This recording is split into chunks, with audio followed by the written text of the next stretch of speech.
કૃષ્ણ બધા શાકભાજી લઈ લેશું એક એક વાટકી બધા એક સાઈઝના સુધાર લેવાના છે। કુકર મૂકી દીધું છે ગેસ ઉપર। 2 પાવડા તેલ મૂકશું। તેલ થઈ ગયું છે। અડધી ચમચી રાઈ જીરું નાખશું।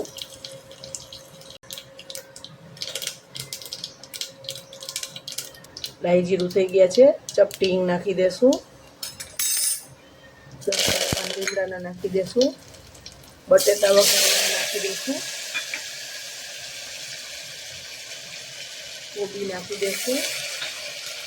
ગુવાર નાખી દઈશું। બધા શાક ધોઈને રાખ્યા છે। ઈંડોળા નાખી દઈશું। વટાણા નાખી દઈશું 1 વાટકી। રીંગણા નાખી દઈશું। સરગવો નાખી દઈશું। 1 ચમચી મીઠું નાખશું। અડધી ચમચી હળદર, 1 ચમચી ધાણા જીરું પાવડર, 1.5 ચમચી લાલ મરચું પાવડર ચટણી નાખશું। કાશ્મીરી તીખું મિક્સ છે। બધું મિક્સ કરી દેશું।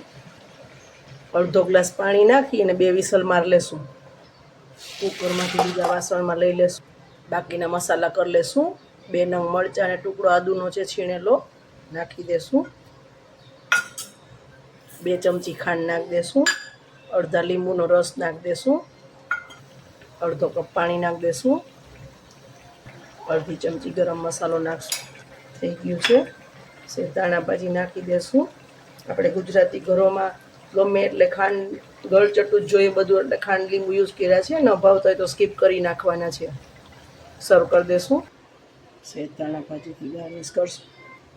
આ રીતે બનાવજો મિક્સ વેજીટેબલ, બહુ સરસ લાગશે। એવું નથી શિયાળામાં જ બનાવવું બધા શાકભાજી હોય ત્યારે, એકદમ સરસ લાગશે, થોડુંક અલગ। જય શ્રી કૃષ્ણ।